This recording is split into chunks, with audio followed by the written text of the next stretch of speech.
Jen and Lucci. Today, we are talking about bringing your whole self to work. What does it mean? What does it look like? And why are people talking about it? What is the deal with bringing yourself to work? And what can you benefit from doing that? And where are the risks? I'm very curious to see what everyone has to say about this because it's definitely something I've been thinking about quite a lot this past year. So I'm going to throw it to the group. What do we think this means and how does it manifest where you are?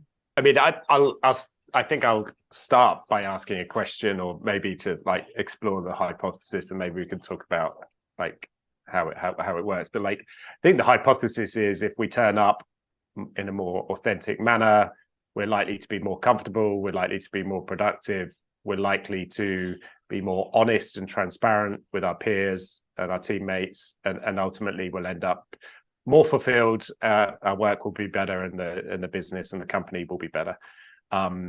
Is there any downside to that? I mean, I think possibly. Like, we choose our peers outside of work based upon similar characteristics. We don't necessarily force ourselves into situations where we're alongside people who are completely different all the time, whether that's right or wrong. At work, we don't have that option, right? We're not getting to choose who we work with on our team. If their authentic self is opposed to my authentic self, what happens then? So I'm kind of interested, like, what does anyone think about that as a hypothesis? Is there a danger there? Do we go too far one way or another? It's a balance, right? It's a tightrope. What you're talking about is rigidity and intolerance to a certain extent.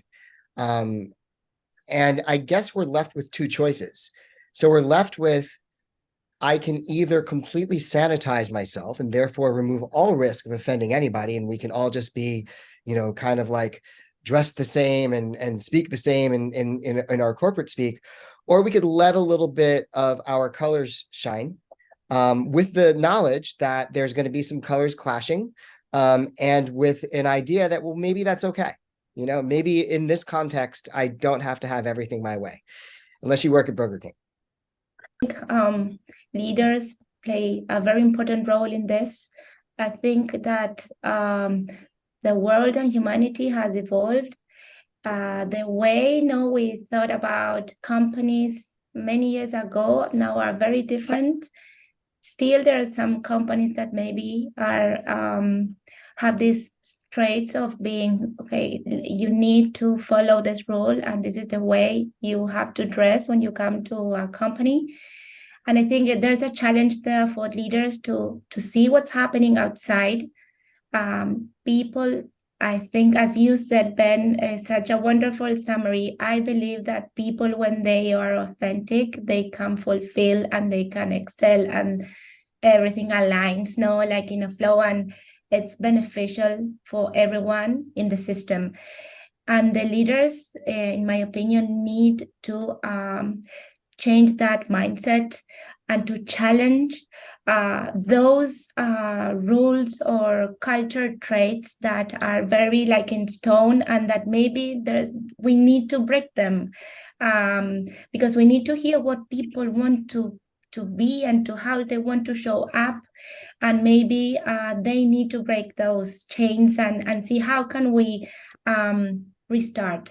Maybe we can just give one guideline, simple guideline, and then there's this mix of colors where everyone is integrated and they feel comfortable. That needs like a safe environment, leaders to be able to accept that and to role model, and at the same time to allow people to be vulnerable. So for me, it's like complex and at the same time achievable. Yeah, I don't think leaders like fully understand how responsible they are for the culture that they're creating. Like, I don't think leaders often think, oh, along with all of my responsibilities in this role as a leader, I also need to worry about the culture that I'm creating, because people are looking to the leaders in any organization for examples to follow, right? I had an interesting conversation with someone who was new to a leadership position in a more traditional type of industry, and they were really struggling with walking that line of being compassionate and that warm person that they can be outside of work with the very rigid and more sterile type of role that they played at work. And they really wanted to try to bridge that gap between their outside self and their work self so that they could bring more of themselves to work. And it really is a struggle for some people because they're worried, oh, maybe I'll go too far, or maybe I'll say something really stupid, but I think that the more comfortable you are, or the more that you try to build those relationships in a way that's like responsible, and, just be aware of what you're saying, don't say the joke that you would say with your closest friend at work, but, checking in with people, trying to connect with people, being vulnerable yourself in that work setting. I think it just does so much for the relationships that you're creating and for the culture that you're creating. And it really is on leaders to like think of how they're going to bring themselves in a way that makes the most sense for where they're at. And I think that takes some responsibility and consideration and some thought, because it's not just, okay, now I'm going to be my weekend self at work. That's not what we're saying. It's how can I bring myself to my job and to the people that I work with in a way that is responsible and feels authentic, and that I can make connections with people and also help show them that they can also be themselves within the realm of like what makes sense for the workplace. So Alana, that's like, so we've discussed pros and cons and where it can go right and wrong. Like for people out there who are thinking, okay, well, what does it even mean? Like, how do I do this? Like, what has anyone seen? What does anyone do to encourage people, either you yourself to bring your complete self to work, or to encourage others to bring themselves to work? Like, has anyone got any specific tips for people out there? I have one that works for me. I really am curious about people. I love meeting people, talking to people. And one thing that I do on Monday morning is, hey, everyone, what'd you do on the weekend? What did you get into? How are your kids? How's that hobby going? I check in with people and just kind of want to know, and I'm curious, and I ask follow-up questions, and it shows that I'm not afraid to talk about things that aren't work related on a Monday morning. And I think that's super helpful. I do. I've started doing this exercise. What's your superpower? Everybody has talents, right? So that's another way you can go. So it doesn't have to be, what's the thing that you fall back on? When I say superpower, it's the thing that you fall back on to get results when everything else fails. The thing that you're naturally gifted at, whether it's bringing people together or humor or something like that. But additionally, you can inquire, everybody's got talents and passions. And you might have someone who's very artistic and they're in a job that doesn't allow for that creativity to be evidenced.